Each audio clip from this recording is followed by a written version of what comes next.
warga kerajaan Allah, selamat datang dalam ibadah online Kingdom Celebration di Rock Ministry TV. Warga kerajaan Allah, ada beberapa hal yang harus Anda perhatikan sebelum Anda mengikuti ibadah online ini. Yang pertama, pastikan device atau gadget Anda dalam kondisi siap pakai, baik baterai maupun kuota internetnya sudah siap untuk mengikuti ibadah online. Dan yang berikutnya warga kerajaan Allah, pastikan Anda menyiapkan waktu khusus tanpa gangguan apapun untuk mengikuti ibadah ini. Dan yang terpenting, ikutilah ibadah dengan serius, tidak bercanda maupun bersantai. Hormatilah hadirat Tuhan karena Anda sedang mengikuti ibadah online, bukan sedang menonton ibadah online.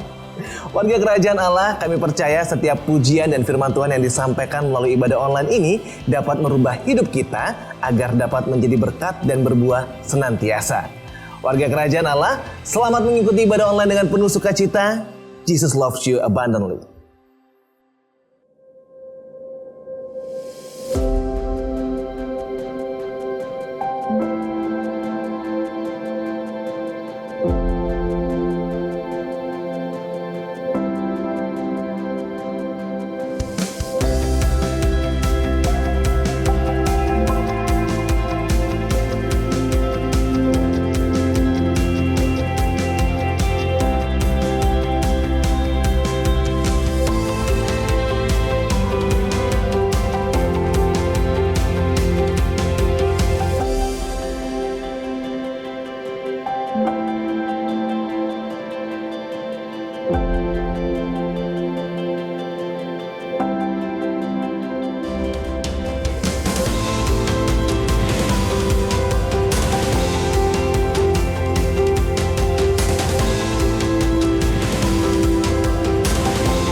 Puji nama Tuhan.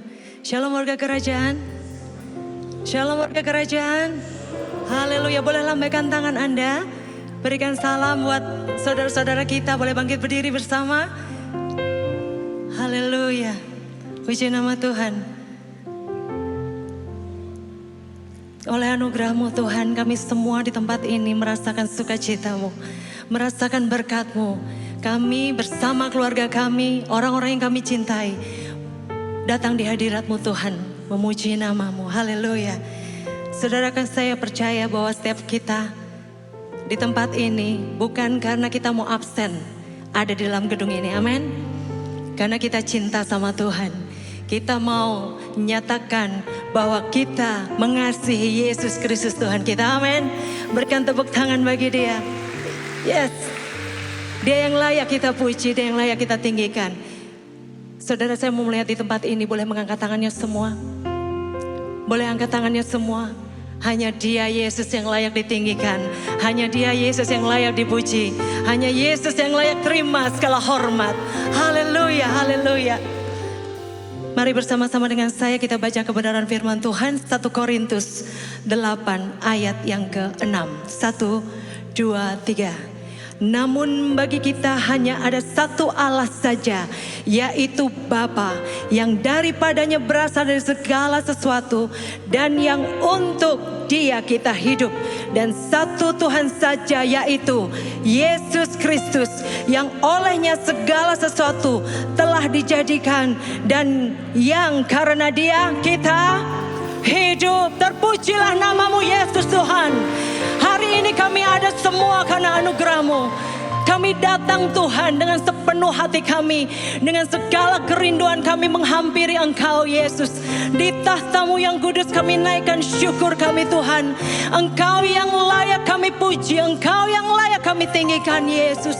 Terima kasih Tuhan, biarlah hati kami bersorak-sorai, bersuka cita, membawa segala pujian kami bagi Engkau Tuhan. Terpujilah namamu Yesus.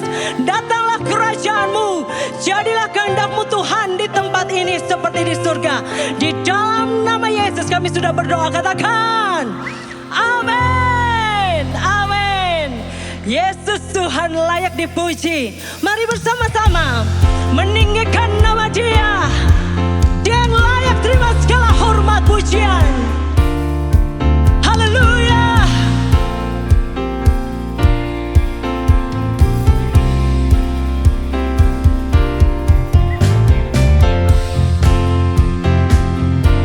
Kami bawa hati kami Tuhan memuji Engkau. Layak Yesus dipuji. Oh, oh. Come on,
kerajaan. Berikan yang terbaik bagi Tuhan kita. Haleluya. Yes.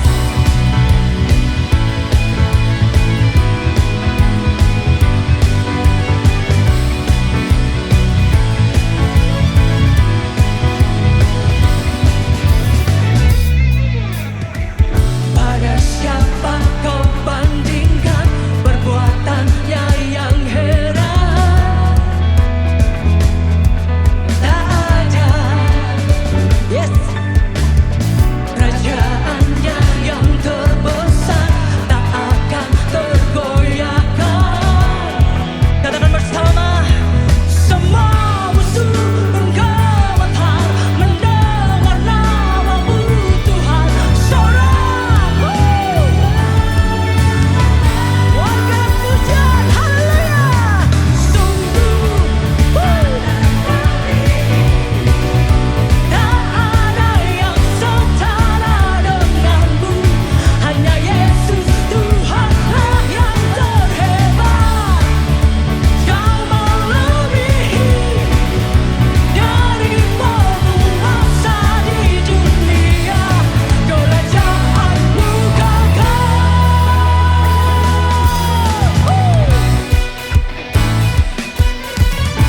Yang bersuka cita katakan haleluya.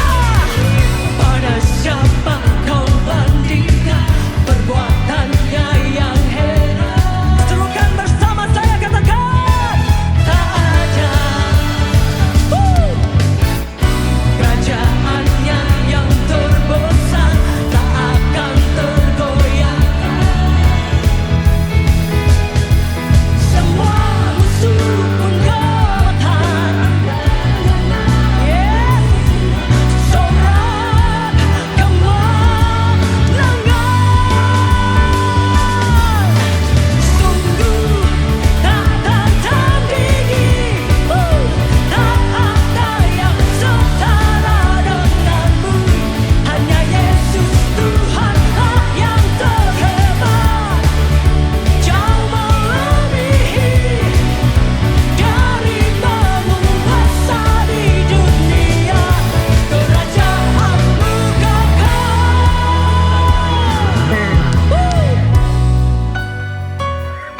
Yes. Sungguh tak tertandingi kuasa-Mu Tuhan. Kerajaan Tuhan Yesus tak tergoncangkan. Haleluya.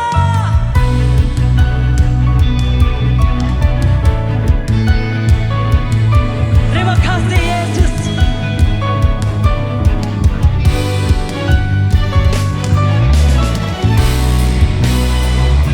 Kami nyatakan bersama Tuhan kedahsyatan-Mu, keajaiban-Mu bagi setiap kami, mengalahkan setiap musuh. Haleluya.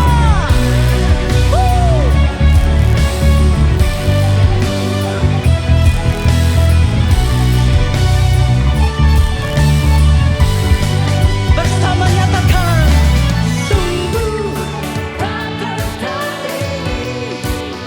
Tak ada yang setara denganmu. Hanya Yesus Tuhanlah yang terhebat. Jauh melebihi dari penguasa di dunia. Kerajaanmu kekal. Sungguh tak tertandingi. Tak ada yang setara denganmu. Hanya Yesus Tuhanlah yang terhebat. Jauh melebihi dari penguasa di dunia. Kerajaanmu kekal.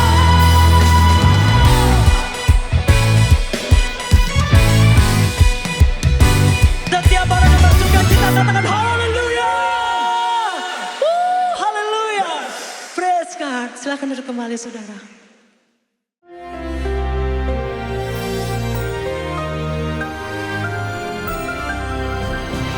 Shalom warga kerajaan. Saya sampaikan pada saudara bahwa Godfidence adalah confidence in God. Tetapi juga saudaraku, no confidence in the flesh. Jadi tidak mengandalkan kemampuan apapun secara lahiriah. Kita lihat contoh yang jelas dalam kehidupan Rasul Paulus. Dalam Filipi pasal 3 dia peringatkan bahwa harus berhati-hati kepada apa? Anjing-anjing, pekerja jahat, penyunat-penyunat palsu. Sebab pada saat itu ada banyak orang mengatakan untuk mengikut Kristus harus jadi seperti Yahudi, harus disunat. Sunat itu baik saja buat kesehatan, tetapi tidak ada hubungan dengan keselamatan. Kesehatan bukan keselamatan. Dan dia berkata, kitalah orang bersunat yang beribadah oleh Roh Allah, bermegah dalam Kristus Yesus, dan tidak menaruh percaya pada hal lahiriah. Ya, dikatakan di sini, have no confidence in the flesh. No confidence in the flesh adalah, saudaraku, confidence yang sebenarnya. Karena confidence adalah lawan. Confidence itu percaya diri, pede memang. Tetapi kalau confidence percaya dia. Hidup saya terbagi dua, antara percaya diri sampai saya dilahirkan kembali, sekarang pede percaya dia. Nah, firman Allah mengatakan kalau mau menaruh kepercayaan pada diri, dia sebutkan, aku ini orang Yahudi, orang Israel, suku Benyamin, disunat pada hari ke-8. Ya asli ini orang Ibrani asli, Hebrew of the Hebrews. Tentang pendirian pada hukum Taurat, tidak main-main. Orang yang memisahkan diri, dia orang Farisi. Dia belajar daripada Gamaliel, yaitu guru besar pada saat itu tentang Yudaisme, tentang kegiatan aku penganai jemaat. Dia adalah, saudaraku, kebenaran mentaati hukum Taurat. Aku tidak bercacat. Dia masih muda dan bahkan belum menikah. Dia dapat satu kesempatan untuk masuk dalam kelompok elit daripada agama Yahudi. Dan saudaraku, dia pakai untuk menangkap orang. Dia pakai untuk menganiaya orang-orang Kristen. Tetapi dia berkata, apa yang dahulu ku anggap keuntungan yang membuat dia confidence, sekarang ku anggap rugi karena Kristus. Segala sesuatu ku anggap rugi karena pengenalan Kristus Yesus Tuhanku lebih mulia dari semuanya. Dan dibuang, tidak dianggap sampah. Contoh yang lain, Paulusnya Asia, John Sung. Tidak banyak orang Tionghoa ataupun Chinese yang menjadi doktor lulusan Amerika. Dari kapal, tidak tahu siapa yang menginjili, pasti ada. Dia bertobat. Dan apa saudaraku, dia lawan satu hal yang mungkin dianggap ekstrim. Saudara yang dia bangga-banggakan, yaitu ijazah dari Amerika, dia lempar ke laut, saudaraku. Jadi kalau saudara mau dapatkan confidence, apa yang saudara anggap hebat, apa yang saudara anggap itu membuat saudara lebih dari yang lain, anggaplah sampah, saudara. Luar biasa. Salah satu hamba Tuhan yang sudah dipanggil Tuhan, yaitu Adi Manuhutu. Itu saudaraku, dia mungkin bisa confidence in the flesh, suaranya luar biasa, bebas dari affair, nama baik. Saudaraku, tanpa sadar mungkin beliau jadi confidence. Satu hari dia kecelakaan. Dan apa yang terjadi, saudara, ketika dia pulang, itu golden record yang ada di ruang tamunya yang dia banggakan. Ya, golden record itu hilang semua. Ternyata dibakar oleh istrinya. Loh, di mana itu semua?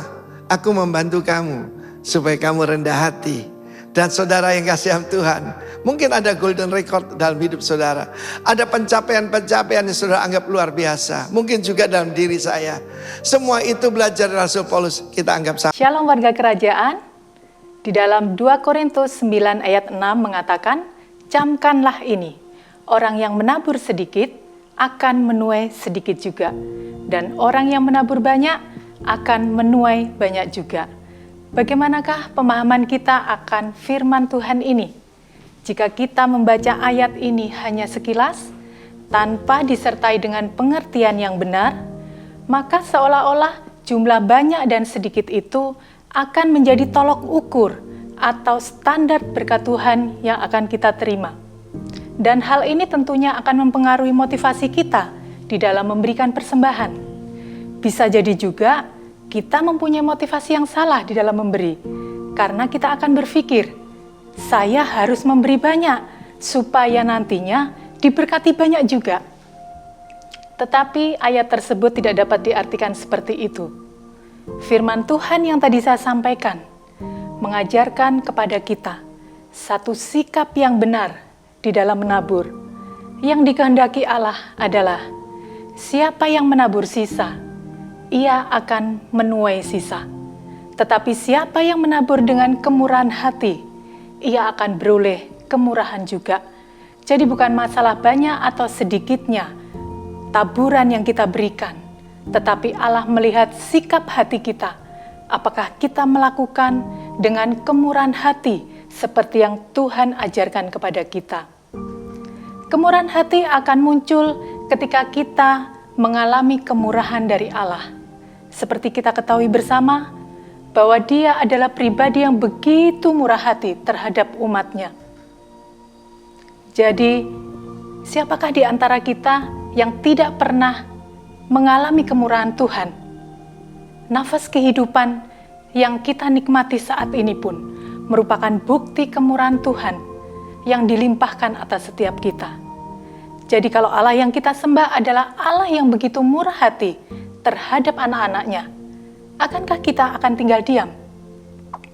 Sebagai anak Tuhan yang tahu berterima kasih, sebagai anak Tuhan yang tahu mengucap syukur kepada Bapanya, kita juga bisa lakukan itu. Kita naikkan syukur kita ungkapkan melalui kemurahan hati ketika kesempatan untuk menabur itu datang kepada kita.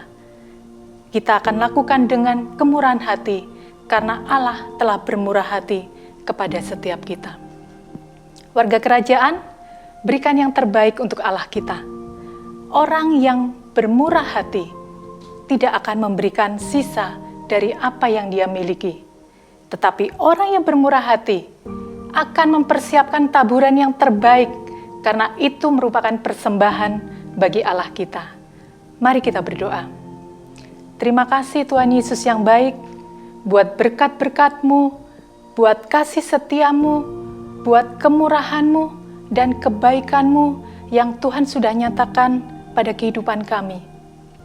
Kalau saat ini kami diberikan kesempatan untuk menabur, kami mau lakukan dengan kemurahan hati kami.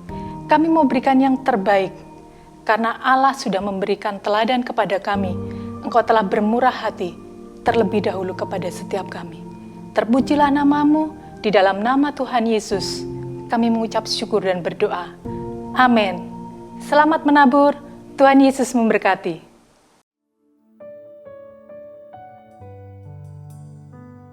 Ini hidup kami Tuhan.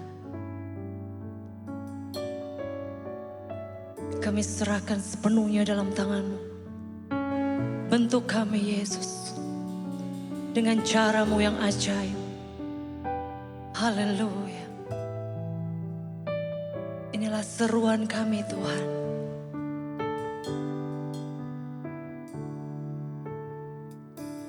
Yesus Kau kebenaran yang menyelamatkanku.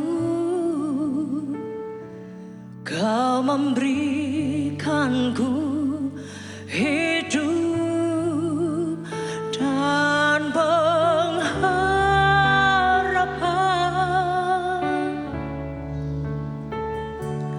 Ku ikut kehendak-Mu. Ku perlu anugerah-Mu. Ku nyatakan janjiku kepadamu.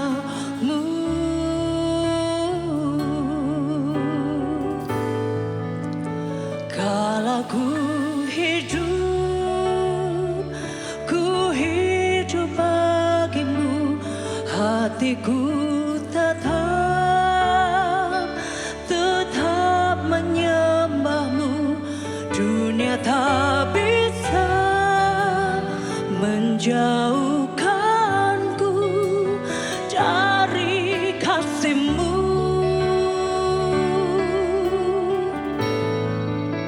Selama ku hidup bagimu. Mataku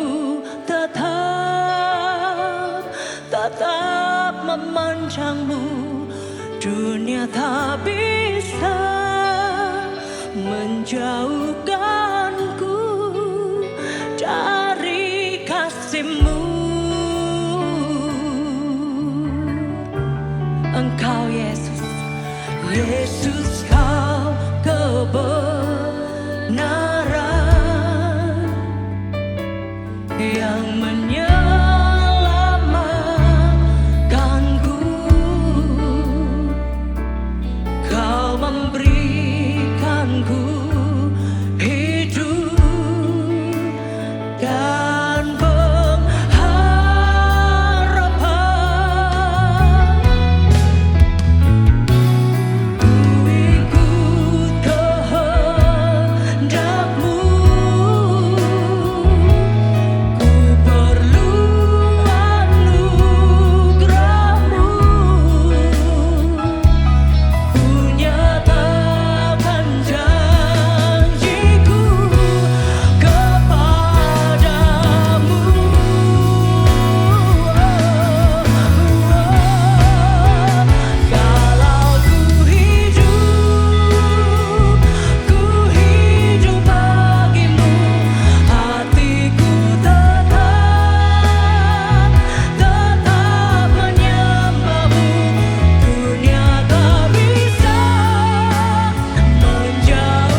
hatiku tetap menyembahmu. Dunia tak bisa menjauhkanku dari.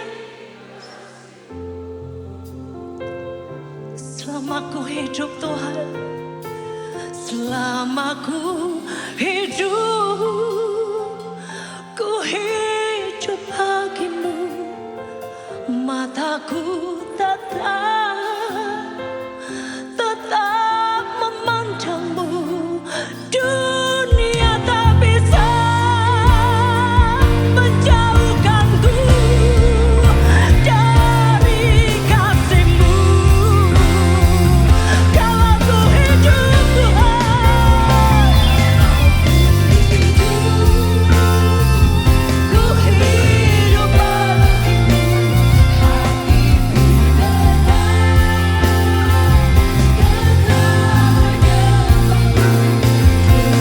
tak bisa menjauhkanku dari kasih-Mu Tuhan. Oh Yesus Tuhan,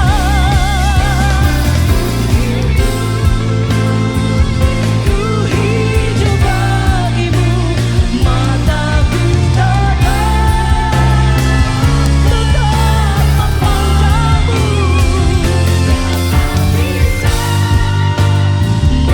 Menjauhkanku dari kasih-Mu. Dunia tak bisa menjauhkanku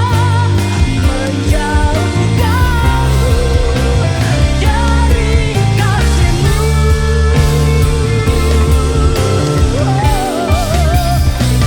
Dunia tak bisa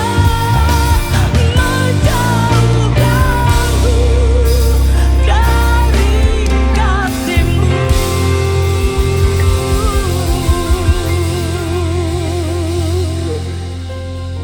Dunia tidak bisa menjauhkan kami daripada kasih-Mu. Dan itu merupakan harapan kami, karena kami bukan cuma sekedar ingin dekat dengan Tuhan, tapi melekat dan tinggal tetap di dalam kasih-Mu. Kami menyadari di luar Engkau kami tidak bisa berbuat apa-apa, bahkan tidak mungkin kami bisa menghasilkan buah sesuai apa yang Tuhan harapkan. Karenanya biarlah lewat kebenaran firman-Mu yang kami akan dengar, akan membuat hidup kami diubahkan, yang lemah dikuatkan, yang putus pengharapan Tuhan nyatakan bahwa mungkin 1000 pintu tertutup, tetapi kalau Tuhan bukakan 1 pintu saja, lebih daripada cukup untuk kami boleh melihat ada solusi, ada pengharapan yang baru, ada jalan keluar yang Tuhan siapkan. Urapan-Mu atas kami siap untuk mendengar, merenungkan dan lakukan firman-Mu. Yang siap sama-sama kita boleh katakan amin. Berikan kemuliaan bagi nama Tuhan, saudaraku. Silakan duduk. Shalom saudaraku, Bapak Ibu saudaraku yang sangat dikasihi oleh Tuhan. Kita tetap berada di dalam tema kita bulan ini adalah Godfidence in Influence. Ya, saudaraku yang kasih Tuhan, Godfidence itu bukan cuma sekedar percaya dan punya iman saja, tetapi 1 Korintus 13 ayat yang ke-13 katakan ada 3 hal yang penting: iman, harap, dan kasih. Orang yang punya Godfidence itu punya iman, harap, dan kasih. Apa bedanya iman dan pengharapan? Kalau di dalam King James Version, kata daripada iman itu dimulai dengan now. Artinya iman itu sekarang. Pengharapan itu nanti. Kasih itu bicara tentang memberi. Jadi kalau orang yang punya Godfidence, dia akan punya 3 hal ini: iman, pengharapan, dan kasih. Ya, mungkin multimedia bisa tayangkan. Saudaraku yang kasih Tuhan, hari ini saya rindu untuk kita bisa melihat tentang self-confidence versus God confidence. Kenapa? Karena banyak orang tua. Ya, kebetulan saya ada sekolah dan banyak orang tua itu rindu anaknya itu terbangun, percaya dirinya, pedenya, Jadi kalau ada fashion show di sekolah ataupun ada apa lomba-lomba apa, orang tua itu rindu anaknya punya self confidence, pede, percaya diri. Nah, Bapak Ibu saudara kasih Tuhan, orang yang punya self confidence tidak otomatis memiliki God confidence.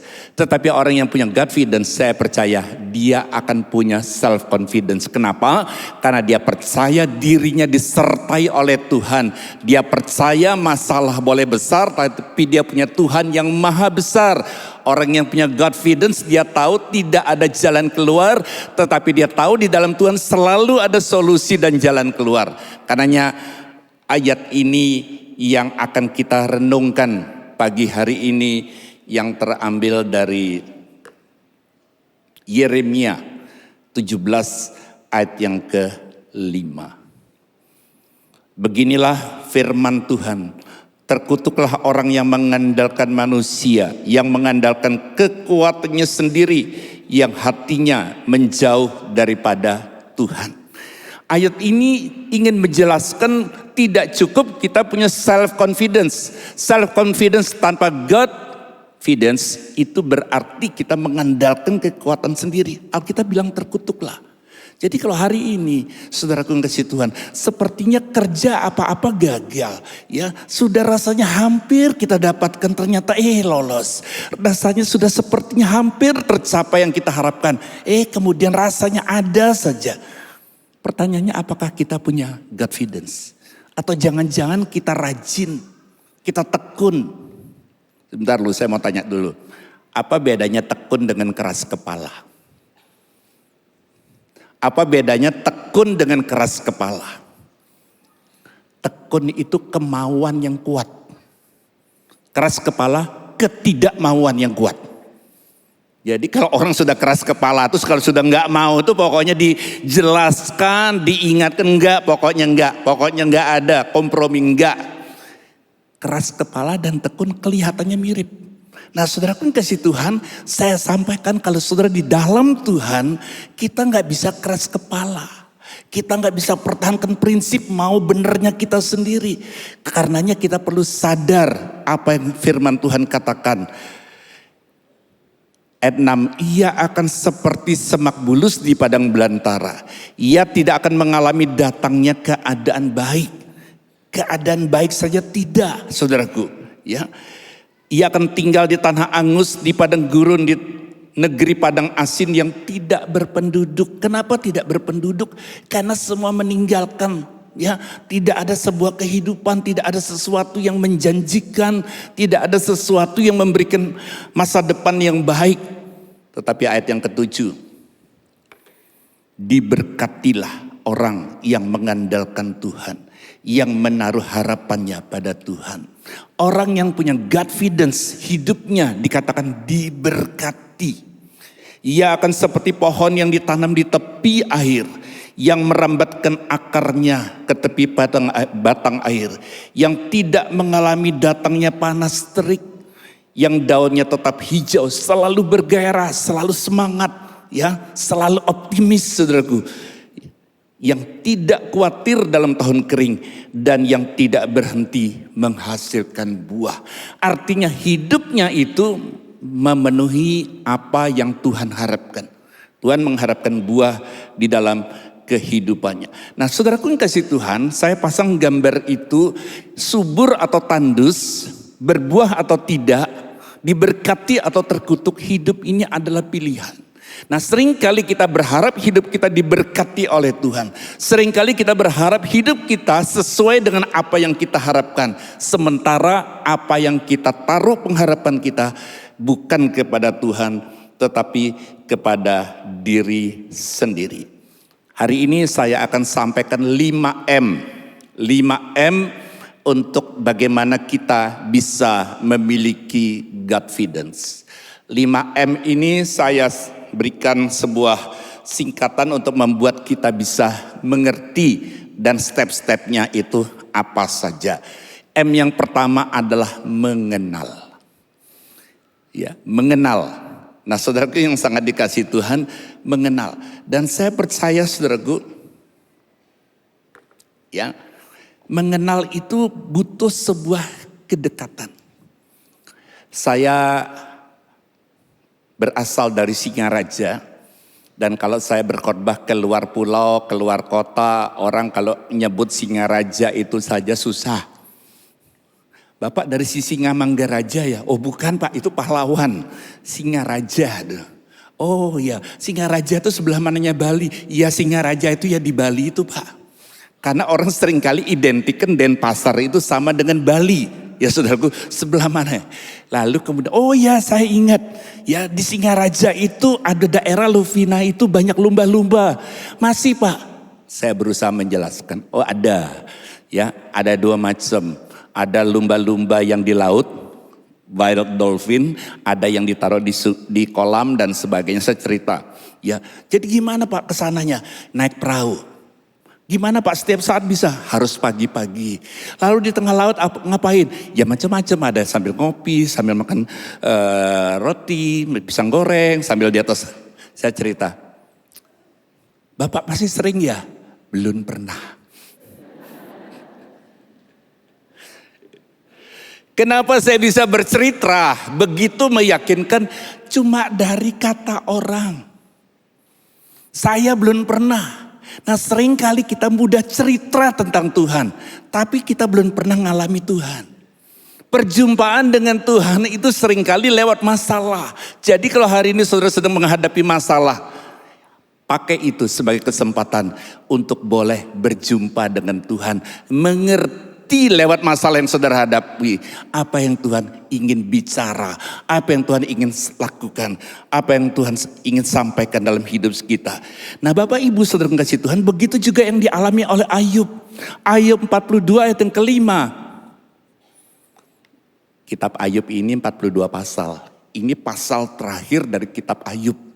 Ya, kalau di depan-depannya Ayub menderita, sakit, saudaraku yang kasih Tuhan, ya, anaknya mati semua, 10-10-nya mati, hidupnya menderita, jatuh miskin, habis semuanya pengharapan, bahkan istrinya mengutuki dia. Ada banyak orang merasa hidupnya habis, tapi masih ada istri, masih ada suami yang bisa mensupport, yang bisa memberikan kekuatan. Nah Ayub ini saudaraku dalam keadaan terpuruk habis, istrinya kutuki Tuhanmu dan matilah. Dalam situasi seperti itu, pasal yang terakhir, pasal 42 ayat yang kelima. Hanya dari kata orang saja aku mendengar tentang engkau.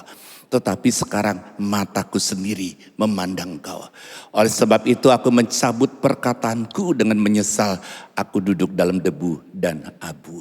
Nah Bapak Ibu saudara kasih Tuhan, mungkin selama ini perkataan kita mudah untuk bisa komplain sama Tuhan. Waktu diproses jangan protes. Kalau protes saudaraku bisa stres. Kalau stres persoalan saudara tidak akan pernah beres.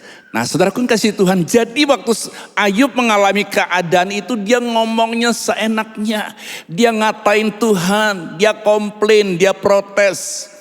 Sampai dia mengenal akan Tuhan. Nah saudaraku, saya percaya di dalam kehidupan kita ikut Tuhan, tidak jalan mulus rata, tidak ada persoalan, enggak. Tuhan tidak pernah janji seperti itu. Tidak ada tokoh Alkitab pun, satupun yang tidak mengalami proses. Tapi saudara lihat, tidak ada satu tokoh Alkitab pun ya yang ikut Tuhan benar-benar saudaraku, ya, yang mengalami pemulihan. Ada beberapa yang tidak bertobat, kayak Yudas akhirnya bunuh diri, kayak Kain akhirnya tinggalkan Tuhan, ya. Tapi kalau orang yang sungguh-sungguh ke Tuhan, proses itu justru untuk menunjukkan bahwa persoalan besar, tapi Tuhan yang menyertai adalah Allah yang maha besar. Daniel 11:32b, tetapi umat yang mengenal Allahnya akan tetap kuat dan akan bertindak. Yuk kita sama-sama baca saudaraku. 3, 2, 1. Tetapi umat yang mengenal Allahnya akan tetap kuat dan akan bertindak. Tetap kuat artinya di tengah keadaan yang rasanya sudah gak kuat, yang rasanya sudah tidak mungkin, yang rasanya sudah tidak mungkin lagi bisa dipikul karena bebannya terlalu berat. Tetapi umat yang mengenal Allahnya tetap kuat. Bukan cuma tetap kuat dan bertahan, tapi bertindak. Artinya dia bisa melangkah. Nah saudaraku yang kasih Tuhan, kita lihat ayat selanjutnya. Mazmur 91 ayat yang ke-14. Sungguh hatinya melekat kepadaku, maka aku akan meluputkannya, aku akan membentenginya, sebab ia mengenal namaku. Bila ia berseru kepadaku, aku akan menjawab, aku akan menyertai dia dalam kesesakan. Aku akan meluputkannya dan memuliakannya. Dengan panjang umur akan kukenyangkan dia dan akan kuperlihatkan kepadanya keselamatan yang daripadaku. Janji Tuhan, orang yang mengenal Tuhan, orang yang sungguh-sungguh mengenal Tuhan, dia akan diluputkan, dilindungi. Saudaraku, kita tidak mungkin bisa mengenal seseorang kalau kita tidak dekat. Ya, mungkin Bapak Ibu yang sekarang sudah menikah, punya anak, punya cucu. Dulu waktu masih pacaran sampai kepada sebuah pernikahan, tentu untuk ada tahapan saling mengenal. Saling mengenal. Begitu juga kita dengan Tuhan. Bagaimana saudara bisa mengenal Tuhan? Kalau saudara enggan baca firman Tuhan. Kalau dengar khotbah pun juga rasanya yang cocok sama hati kita baru kita terima. Kalau yang gak cocok kita sampingkan. Ngomong gampang. Ya gak segampang itulah, gak ngalamin sih kalau yang seperti yang saya alami. Ya, ketika saudara dengar firman Tuhan. Banyak orang bilang gini, gimana ya melakukan kehendak Tuhan? Kok saya belum tahu ya gimana caranya? Saudaraku yang kasih Tuhan, kita ini mengenal kehendak Tuhan tentu pertama dari firman. Yang kedua dari kejadian. Kejadian peristiwa yang Tuhan izinkan terjadi dalam hidup kita. Apakah sakit, apakah kebangkrutan, apakah di PHK, apakah diputus pacar, apakah berbagai hal. Saya mau katakan saudaraku, waktu saudara dalam keadaan seperti itu, ambil pelajaran apa maksud Tuhan di balik semua ini. Betul, Tuhan tidak menjadikan saya sakit. Tapi waktu saya sakit, saya mengambil pelajaran apa maksud Tuhan. Kok Tuhan izinkan hal ini terjadi. Dan saya sadar, kalau saya sakit semua karena kesalahan saya, tidak bisa atau kurang bisa merawat bait kudusnya. Nah, hal yang kedua setelah kita mengenal M yang kedua adalah mempercayai. Orang tidak akan pernah mempercayai seseorang kalau dia tidak mengenal. Oh, saya sering ketemu Pak, lewat di depan toko saya Pak. Lalu orang itu mau pinjam duit atau mau beli barang, ya. Harganya mungkin nggak terlalu mahal, mungkin 1 juta mau ngebon dulu. Saya percaya saudara kalau tidak mengenal dengan sungguh, cuma sekedar tahu, saudara tidak akan pernah percaya. Jadi seringkali kita sulit percaya kepada Tuhan karena kita kurang mengenal. Bagaimana saudara punya confidence kalau saudara tidak punya intim ya dengan Tuhan. Bagaimana saudara mengasihi Tuhan, saudara bisa percaya kepada satu pribadi yang tidak begitu saudara kenal. Nah saudaraku, ada satu orang yang disebut dengan bapak orang beriman bernama Abraham. Abraham bukan orang percaya, dia seorang penyembah berhala. Dia berasal dari Ur Kasdim dan kemudian Tuhan panggil. Nah ketika dia panggil untuk keluar, meninggalkan keluarganya, meninggalkan kampung halamannya, meninggalkan tradisinya, meninggalkan adat istiadatnya, meninggalkan kebiasaannya, meninggalkan segala sesuatu yang sudah puluhan tahun. Plus dikasih janji, keturunanmu seperti bintang di langit. Ya saudaraku, bagaimana mungkin bisa percaya sementara dia umurnya sudah hampir 100 tahun waktu dia menerima janji itu. Istrinya sudah menopause, sudah tidak mungkin bisa melahirkan, punya anak satu pun saja belum, mau jadi bapak bangsa. Nah bagaimana saudaraku kasih Tuhan? Tuhan memanggil Abraham keluar dari tendanya. suruh memandang bintang di langit. Tujuannya apa? Mengubah cara pandang kita. Cara pandang kita terlalu banyak melihat kepada kenyataan. Kenyataan istrinya sudah mandul. Kenyataan dirinya sudah tua. Kenyataan dia tidak punya anak. Kenyataan sudah selama ini sudah berusaha mungkin berobat ke sana ke sini. Tidak punya anak. Kenyataan semua kenyataan. Janji Tuhan, keturunanmu seperti bintang di langit. Nah saudaraku kasih Tuhan, untuk bisa mengubah dari memandang kenyataan fakta di lapangan yang terjadi, berubah menjadi pegang janji Tuhan yang belum terlihat dan terasa mustahil.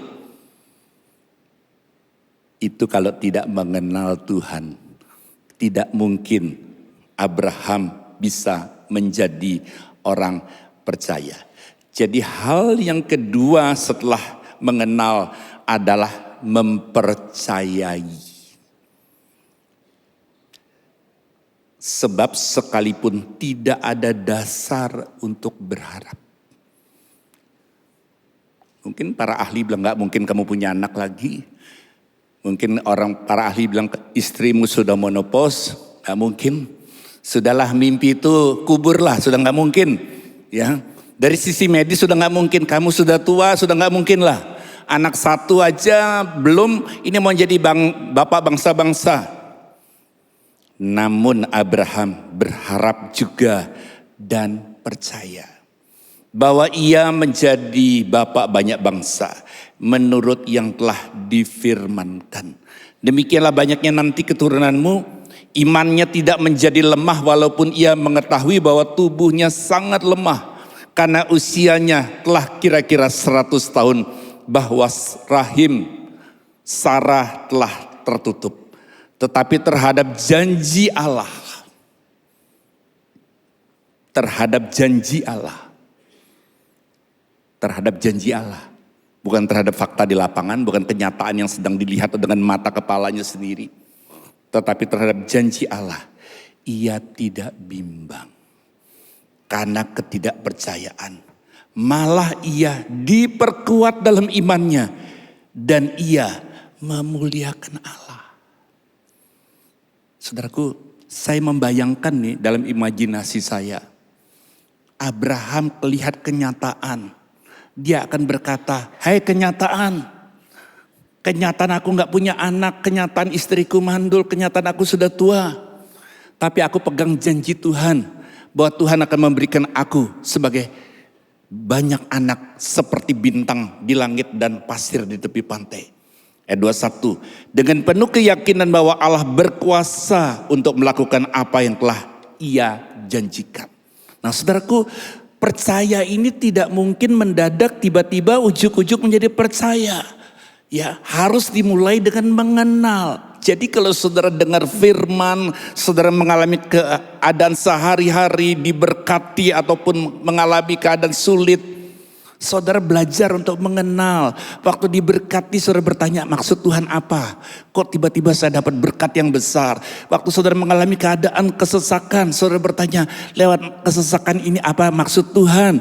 Dan saya percaya ketika saudara berjalan lewat masalah demi masalah, saya percaya itulah waktunya untuk kita berjumpa dengan Tuhan secara pribadi. Daud, tadi Bapak Gembala sampaikan, Daud kalau lihat fakta tingginya dengan tingginya Goliat mungkin setengahnya. Goliat hampir 3 meter, pengalaman perangnya, senjata yang digunakan begitu luar biasa. Kenapa Daud berani menghadapi Goliat? Kalaupun dia mundur rasanya nggak perlu malu. Karena semua orang tahu ya petinju kelas berat melawan kelas bulu. Kalau kelas bulu mundur rasanya ya memang bukan tandingannya lah, bukan levelnya, nggak perlu ditertawai. Daud kenapa berani? Karena dia bukan cuma sekedar mengenal Tuhan. Tapi dia mempercayai bahwa dirinya, kenyataan, faktanya nggak mampu mengalahkan Goliat. Tapi dia tahu Tuhan yang menyertai dia lebih daripada mampu untuk mengalahkan Goliat. Nah saudaraku kasih Tuhan, inilah bedanya percaya dengan iman. Percaya itu pasif, tapi iman itu aktif. Karena iman tanpa perbuatan adalah mati. Nah hal yang ketiga, setelah mengenal Kemudian mengasihi, setelah mengenal, mempercayai, baru yang ketiga itu adalah mengasihi. Kita sulit untuk mengasihi Tuhan kalau kita tidak memulai dengan mengenal dan mempercayai. Bagaimana mungkin kita mengasihi orang yang kita tidak percayai? Bapak Ibu Saudara yang sangat dikasihi Tuhan, saya sangat yakin kita ini sebagai orang percaya harus meningkat dari orang percaya menjadi orang yang bisa dipercaya. Dan orang yang bisa dipercaya meningkat lagi menjadi orang kepercayaan. Dan itulah yang disebut dengan representative of Christ's kingdom.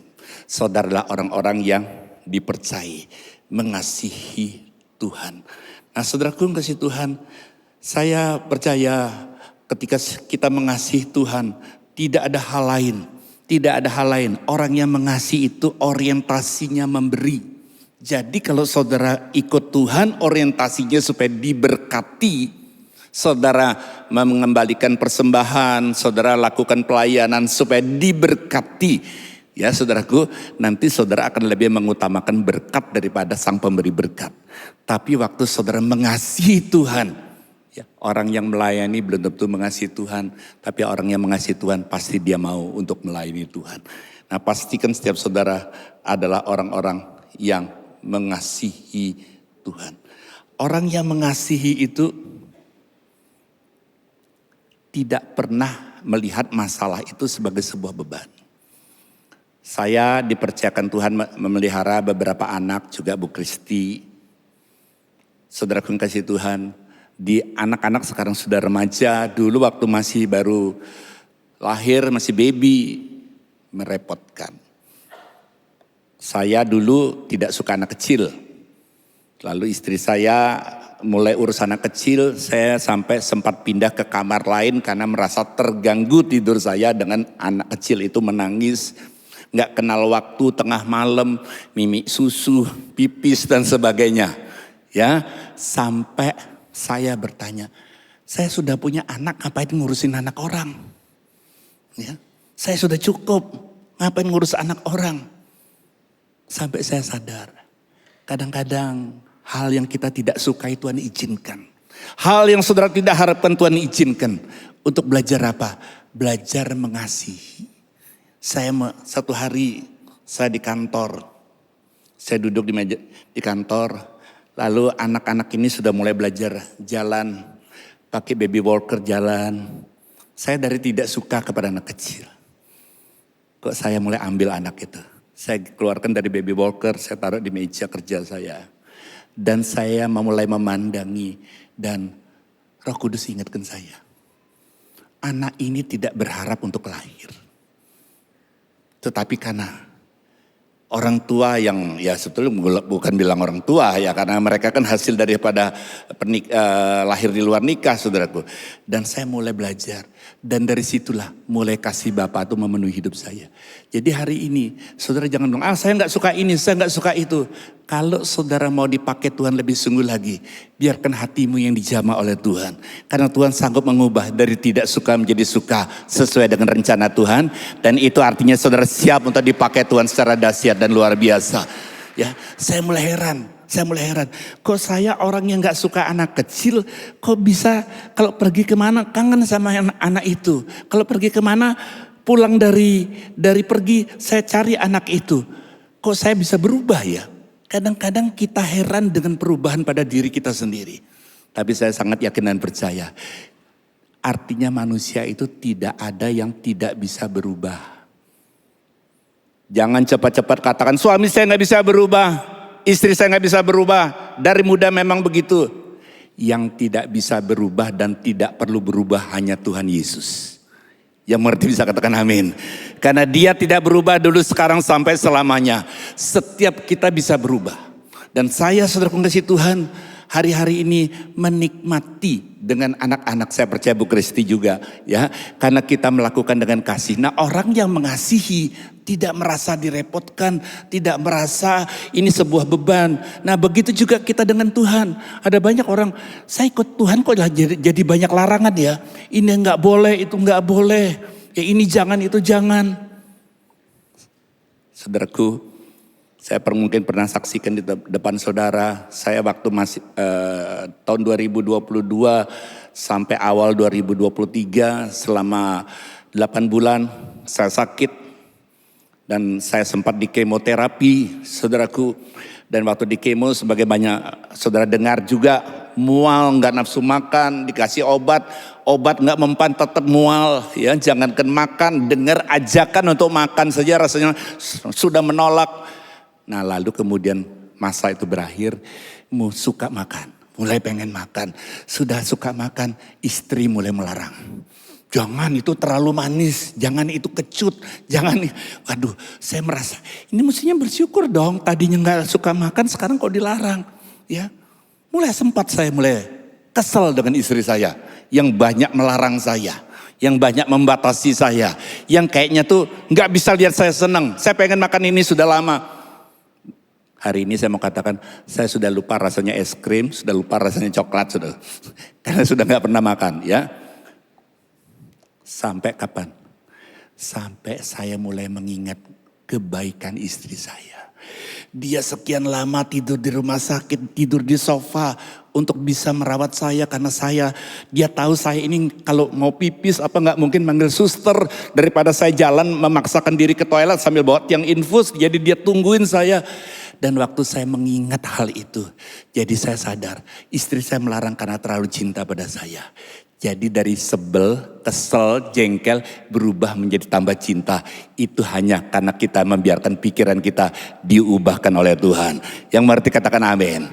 Jadi kalau hari ini Bapak Ibu Saudara rasanya seperti pasangan kita selalu banyak aturan, terlalu banyak larangan.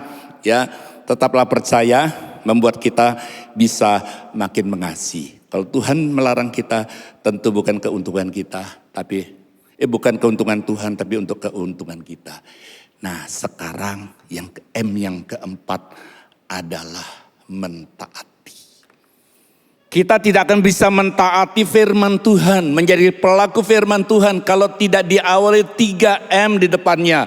Mengenal, mempercayai dan mengasihi, baru bisa kita mentaati. Nah Bapak Ibu, Yakobus 1 ayat 23 katakan, sebab jika seorang hanya mendengar firman saja dan tidak melakukannya, tidak mentaati, ya, ia adalah seumpama seorang yang sedang mengamat-amati mukanya yang sebenarnya di depan cermin. Baru saja ia memandang dirinya, ia sudah pergi atau ia segera lupa bagaimana rupanya. Tetapi barang siapa meneliti hukum yang sempurna, yaitu hukum yang memerdekakan orang, dan ia bertekun di dalamnya. Ingat, bertekun di dalamnya. Nah saudaraku, jadi bukan hanya mendengar untuk melupakannya, tetapi sungguh-sungguh melakukannya, ia akan berbahagia oleh perbuatannya. Jadi orang yang mentaati firman Tuhan, yang sebagai pelaku firman itu hidupnya itu berbahagia. Kenapa? Kenapa saudaraku? Saudara tidak akan berbahagia kalau saudara melakukan sesuatu yang dilarang Tuhan. Kenapa? Karena ada rasa tertuduh. Ada rasa bersalah di hati kita. Ya. Ada rasa, kok kamu begitu, kamu sudah melayani Tuhan, kamu rajin berdoa, kamu pergi ke gereja, kamu tahu itu dilarang Tuhan, kenapa kamu lakukan, dan seterusnya. Ada satu perasaan yang akan membuat kita tidak akan memiliki damai sejahtera. Tapi waktu saudara sebagai pelaku firman, saya percaya saudara kasih Tuhan, saudara akan bisa merasakan sesuatu yang luar biasa. Jadi tergantung apa yang kita masukkan di pikiran kita. Seorang bapak membawa secangkir kopi, ya, mau berangkat kantor, secangkir kopi, dan dia berjalan dan tiba-tiba anaknya berlari nabrak dan cangkir kopi itu tersenggol, kopinya mengotorin bajunya dan si bapak ini mulai ngomel. Kamu ini papa sudah mau berangkat ini jadi bajunya kotor. Papa mau minum kopinya jadi kopinya nggak sempat diminum ini. Aduh ini jamnya sudah mepet. Saudara kasih Tuhan, singkat cerita ganti baju. Ya akhirnya dengan jengkel dia buru-buru pergi. Ya setelah buru-buru pergi dia mau presentasi. Ternyata flash disk yang tadi di kantong tertinggal di rumah yang baju yang diganti itu. Ya tambah ngomel-ngomel lagi. Saudaraku kasih Tuhan, kalau saudara renungkan kejadian ini, kenapa bajunya kotor? Kenapa bajunya kotor? Bukan karena tersenggol. Bajunya kotor karena cangkir itu isinya kopi. Kalau cangkir itu isinya air, tersenggol paling basah lalu kering, gak perlu ganti baju lagi. Karena isinya kopi. Itu artinya apa yang kita masukkan dalam pikiran kita. Itu menentukan, karena saudara tidak bisa menghindari senggolan-senggolan, sengaja maupun tidak sengaja. Orang-orang di dekat saudara akan bersenggolan, menggesek. Tapi kalau kebenaran yang saudara masukkan di pikiran saudara, outputnya, keluarnya adalah sebuah kebenaran. Artinya masalah bisa saja terjadi. Sesuatu yang tidak saudara harapkan mungkin saja terjadi. Tapi tergantung apa yang kita masukkan di pikiran kita. Karena itu firman Tuhan katakan, renungkanlah firman Tuhan itu siang dan malam. Nah saudaraku yang kasih Tuhan, saya akan saksikan tanggal 2 kemarin, tepat seminggu lalu, Rock Singaraja sudah diresmikan oleh Pak Gembala, Pak Arifin. Dan saya percaya itu semua hanya karena anugerah Tuhan. Berikan dulu kemuliaan bagi nama Tuhan. Tempat itu mulai dibangun awal COVID tahun 2020. 4 tahun baru jadi. Saudaraku yang kasih Tuhan.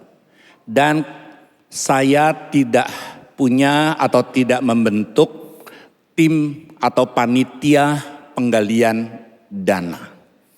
Kenapa tidak dibangun panitia penggalian dana? Takut salah menggali. Saya tidak mau bentuk tim penggalian dana lalu nanti kemudian bagi proposal ke sana kemari. Kalau saya bilang jangan, lalu buat dan tekan artis buat konser malam dana. Lalu saya bilang jangan. Nanti panitia akan bertanya, lalu untuk apa saya ditunjuk jadi ketua panitia penggalian dana?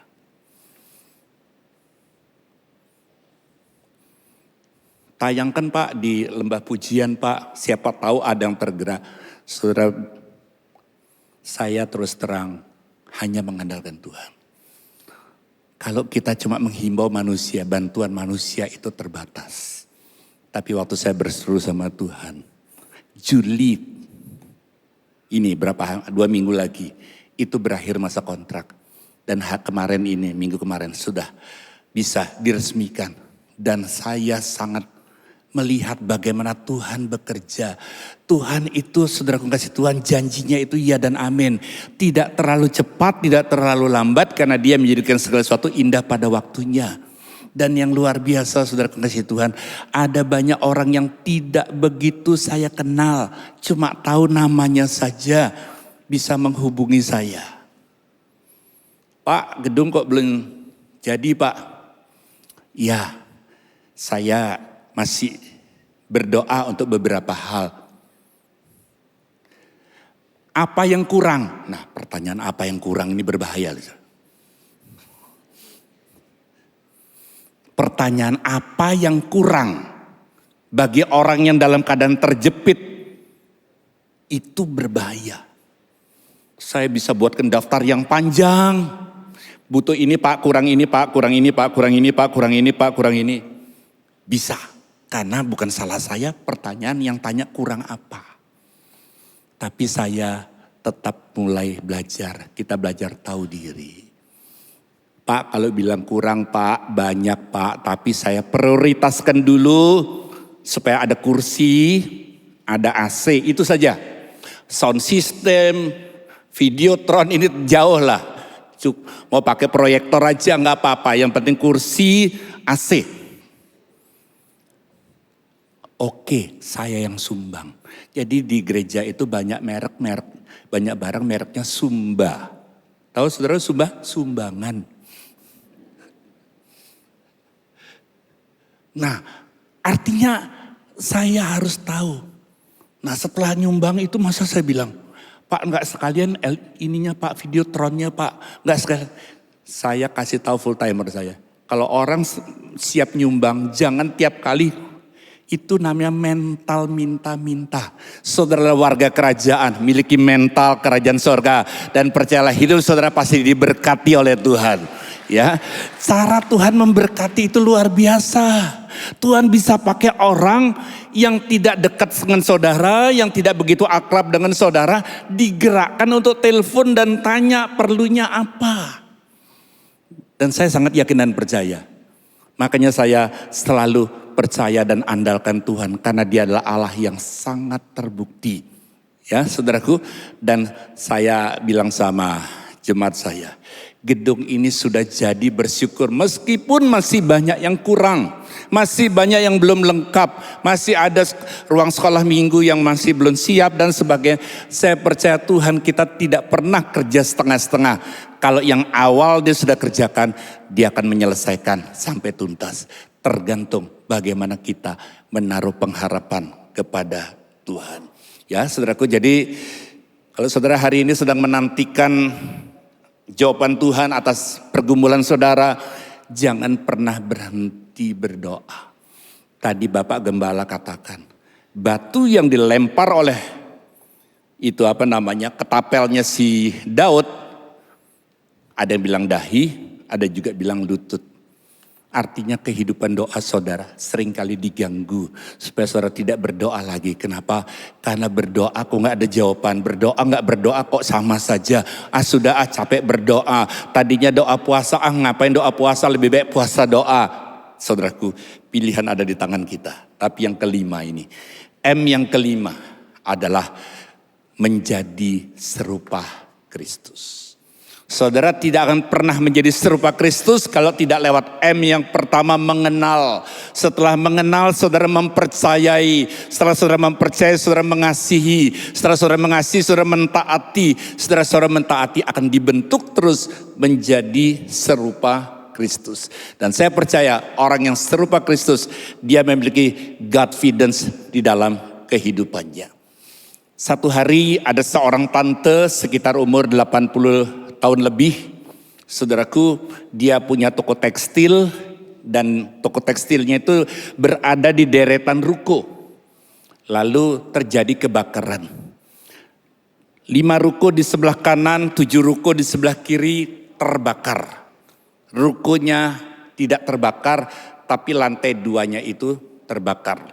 Lantai 2 itu dulu waktu dia masih dalam keyakinan yang lain, itu tempat untuk menyimpan alat-alat untuk dia sembahyang di lantai 2 itu. Nah, di depan toko daripada tante ini ada pedagang jam Hongkong itu loh saudaraku, ya, jam-jam imitasi itu. Nah, pedagang jam imitasi itu ketika sore dia titip dagangannya itu ke toko tante ini. Ke toko tante ini. Nah, waktu terjadi kebakaran itu, tante itu dari jauh, dari seberang jalan, berdoa. Doanya itu begini, Tuhan, aku percaya Engkau sanggup mengirimkan malaikat untuk menurunkan hujan salju. Wih saudaraku, hujan salju kok bisa mikirnya terlalu jauh ya. Kalau saudara tinggal di negara yang mengalami salju mungkin berpikir seperti itu, ya, turunkan hujan salju. Terus semua melarang, tante jangan mendekat, itu masih apinya masih gede.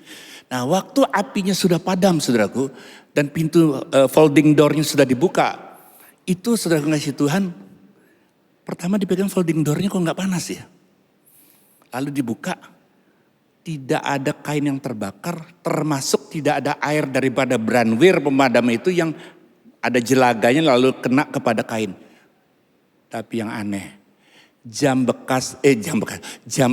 palsu itu yang dijual, yang dititipkan itu, jamnya terbakar karena ditaruh di pinggir tangga ke lantai 2. Ya, jamnya terbakar tapi tekstilnya gak ada terbakar. Saya mau katakan, apapun keadaan saudara, Tuhan akan buat perbedaan antara orang yang sungguh-sungguh berharap kepada Tuhan dan yang bukan. Dan kemudian ditanya oleh wartawan, tante, heran loh toko tante ini kok aman ya, kiri kanannya terbakar semua. Tante punya apa tante? Dia bilang, tante gak punya apa-apa, tante punya keris. Oh boleh lihat tante, ya boleh lihat kerisnya modelnya gimana, besar kecil. Bukan, Kristus Saya percaya saudaraku, nama Tuhan dipermuliakan lewat setiap masalah yang sedang saudara hadapi. Jangan kecil hati, jangan marah-marah, jangan protes, jangan komplain. Dan saya percaya itu adalah sarana masalah itu untuk kita bisa hidup mempermuliakan Tuhan. Ya saudaraku, jadi saya akan baca ayat yang ke Roma 8 ayat ke 29. Sebab semua orang yang dipilihnya dari semula, mereka juga ditentukannya dari semula menjadi serupa dengan gambaran anaknya, ya, untuk bisa memiliki karakter Kristus, supaya ia anaknya itu menjadi yang sulung di antara banyak saudara. Nah, saudaraku yang sangat dikasihi Tuhan, memiliki karakter Kristus. Karakter itu adalah bagaimana kita berespon dengan benar. Saya kemarin pergi ke satu rumah makan yang baru dibuka. Dan kebetulan pemiliknya adalah teman saya dari kecil. Dan dia menaruh sebuah dendam pada seseorang. Lalu saya tanya, kamu aktivitasnya apa? Aktivitas saya masuk hutan. Loh, saya bilang berburu, nembak. Oh nggak boleh. Ya, berburu nggak boleh, itu membunuh, itu kan makhluk Tuhan, nggak boleh berburu. Saya cuma foto-foto. Saya bilang, ayo hari Minggu ke gereja ya. Enggak. Yang penting berbuat baik. Sementara kesaksiannya dia menaruh dendam, ingin membunuh orang yang dia benci. Nah, saudaraku kasih Tuhan, dengan kekuatan manusia kita akan bisa berbuat baik dengan orang yang baik dengan kita. Tetapi waktu kita berhadapan dengan orang yang sangat menyakitkan hati kita, dengan kekuatan diri kita tidak bisa lagi berbuat baik. Jadi kabar baiknya hari ini, bukan tugas saudara untuk membedakan baik atau tidak baik, tetapi membedakan antara baik atau benar. Karena yang baik belum tentu benar, tapi yang benar pasti mendatangkan kebaikan. Inilah waktunya untuk setiap saudara yang punya Godfidence, yang selalu rindu hidup saudara menjadi pengaruh buat dunia ini. Bukan lagi membedakan, oh ini baik, ini tidak baik. Tapi belajar membedakan, ini baik, tapi apakah yang baik ini pasti benar. Karena yang benar itu tidak akan bertentangan dengan firman Tuhan. Jadilah hidup saudara untuk jadi Godfidence dan nama Tuhan dipermuliakan. Tuhan memberkati. Ayo kita bangkit berdiri.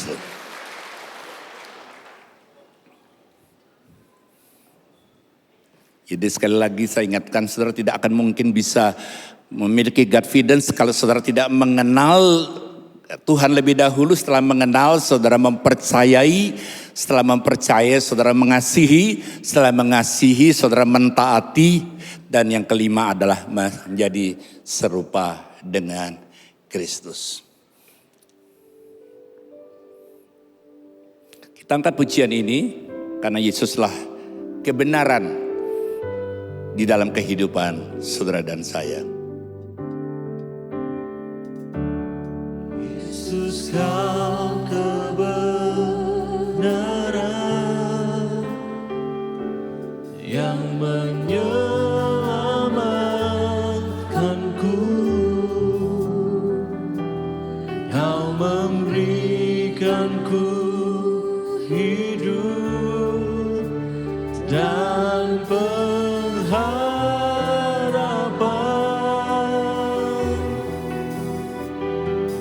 Ku ikut kehendak-Mu, ku perlu anugerah-Mu. Ku nyatakan janji-Ku kepadamu.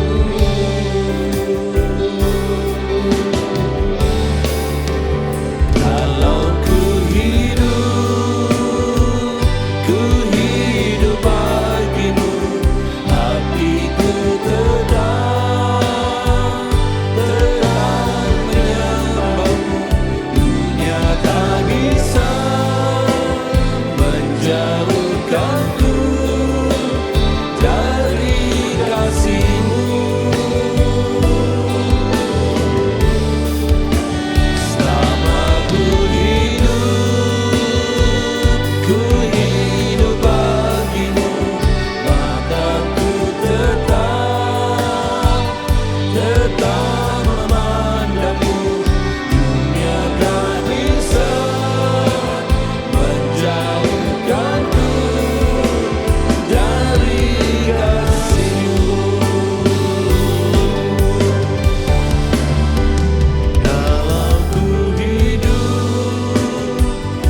merupakan doa kami Tuhan.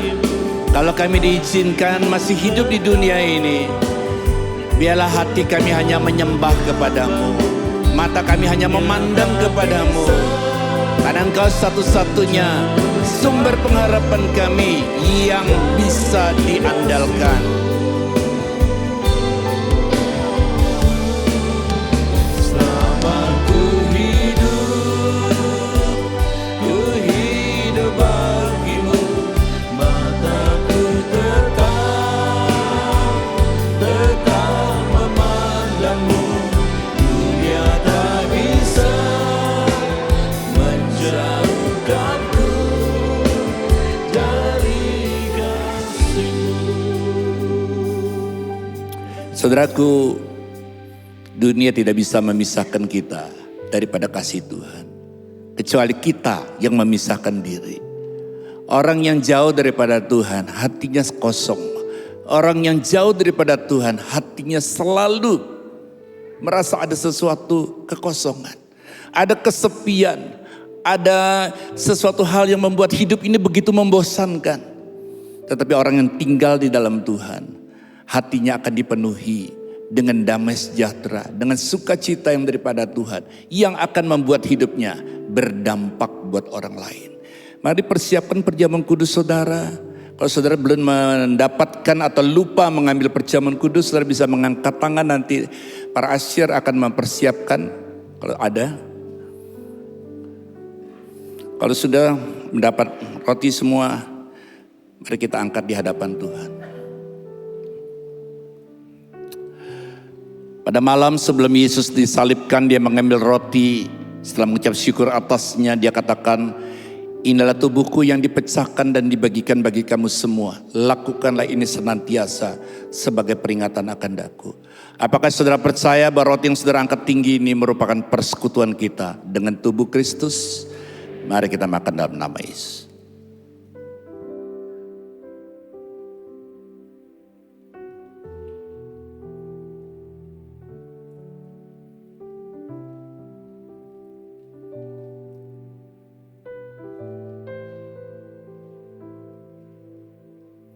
Irabataka shikarabataka shandalada. Terima kasih Tuhan untuk kebaikan-Mu. Tubuhmu dihancurkan, tubuhmu disalibkan, tubuhmu diberikan, bahkan nyawamu diberikan untuk ganti kami. Setelah itu Tuhan Yesus membagikan roti dan mengambil cawan yang berisi anggur. Setelah mengucap syukur atasnya, dia katakan, ini adalah cawan perjanjian baru yang dimeteraikan oleh darahku. Darah yang tertumpah bagi kamu semua. Lakukanlah ini senantiasa sebagai peringatan akan daku. Apakah jemaat Tuhan yang sangat dikasihi Tuhan ini percaya bahwa cawan yang kita angkat ini merupakan persekutuan dengan darah Kristus? Mari kita minum dalam nama Yesus.